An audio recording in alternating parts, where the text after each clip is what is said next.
I'm an artist. Now what?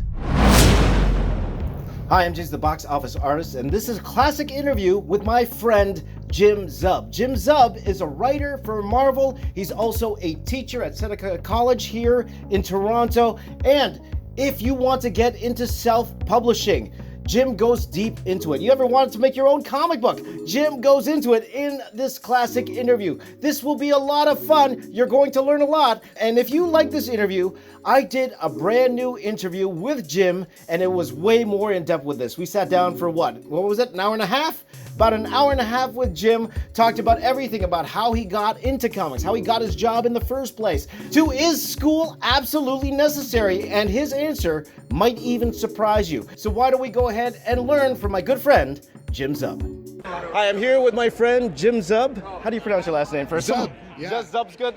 That's good. We're such close friends. He's got my name down. Such close friends? I don't know his last name. There Beautiful.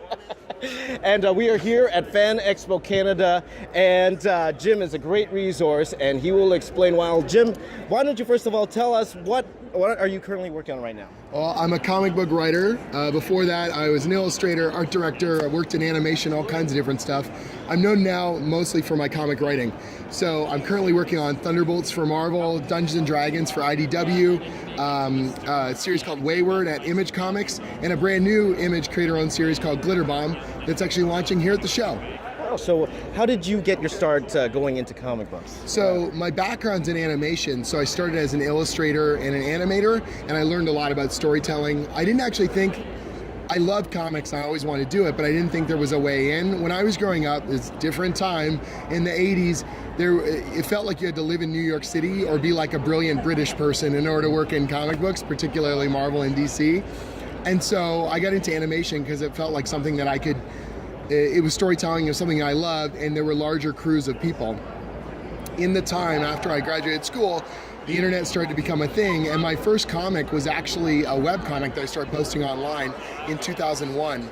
So I started putting up a dramatic story. I'd do 3 pages a week, and that was a way for me to learn the craft of comic storytelling and to, learn how to improve my ability with Photoshop, how to put my work out there, and I slowly but surely kind of built up my repertoire, taking what I knew about drawing and art and then building on that specifically into comics.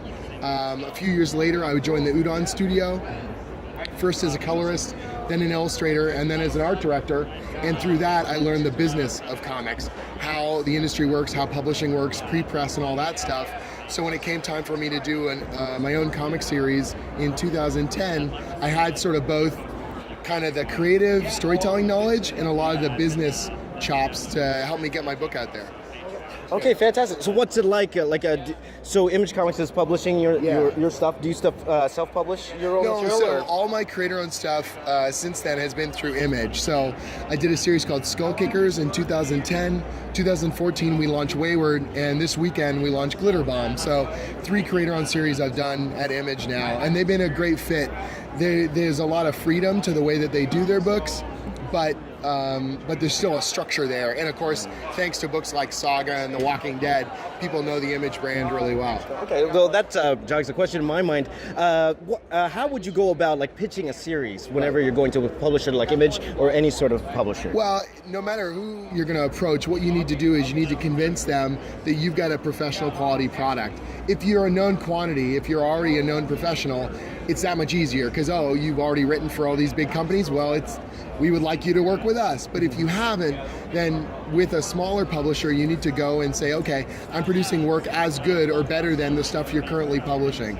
I have a product that is going to expand your brand. I have something that's the art and the storytelling is appealing. There's some entertaining, sort of idea or hook to it. I think people get the wrong idea that they need to show up with either, like, if you're a writer, here's 100 pages of stuff, and it's like, imagine you're on the other side of the table, short and sweet.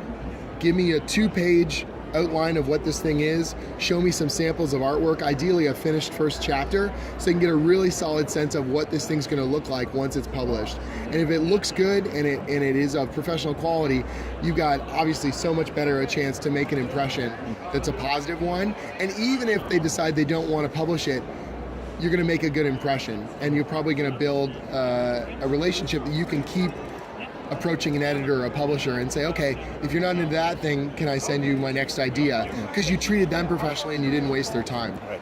Well, absolutely. That's honestly, that question was for me more.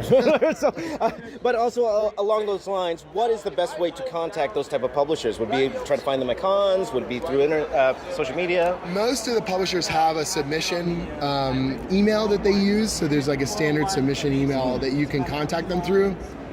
And it is, it's what they call the slush pile. You're going to be in a big group of people who are constantly submitting. But honestly, if your work is of high quality, they will see it eventually and it will stand out. Approaching editors at a convention is definitely a possibility, and it can be good to get a face to your name, but understand that they're very busy. They're here to show, they're doing panels, they're meeting the people they already work with, they're doing all sorts of business stuff. You got to sort of pick your battles. If you can have a conversation with them short and sweet and hand them something in person, great. But if you don't, it's not the end of the world. Don't worry about this. Is not your only chance.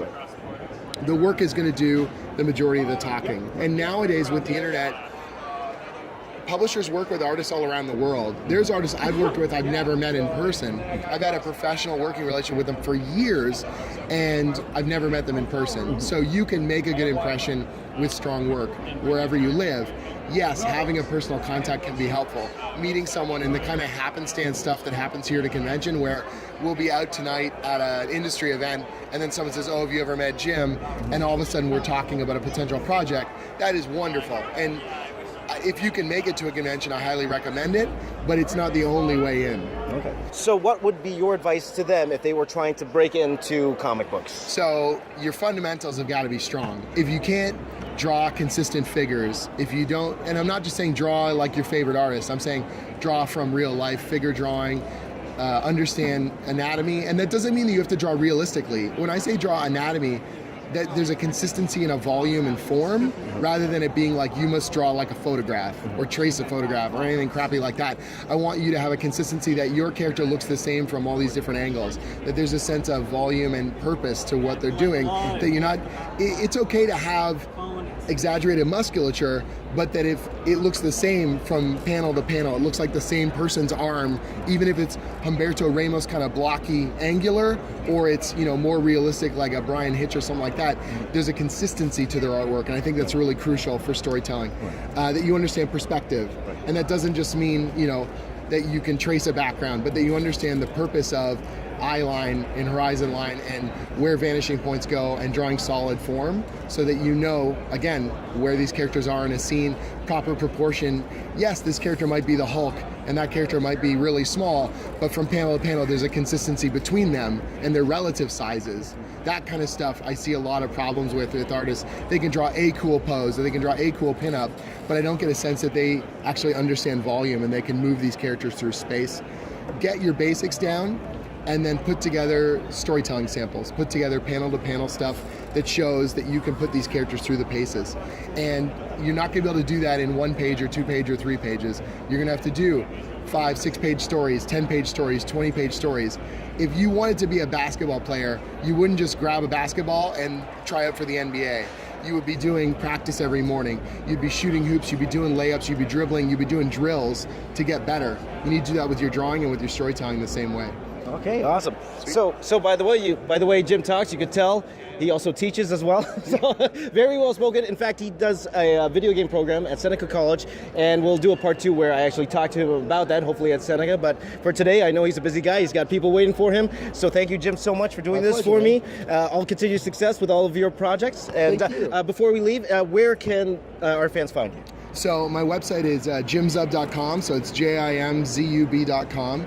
And on that website, I've got obviously my stuff, but then there's also tutorials about how to write comics, some of the economics of creator-owned books, and how to pitch your ideas to publishers. So all the stuff we sort of briefly talked about here, if you want to see actual examples of the pitches that I put to Image to get them to pick up my book, you can see it there. Okay, fantastic. I will be checking that out right now.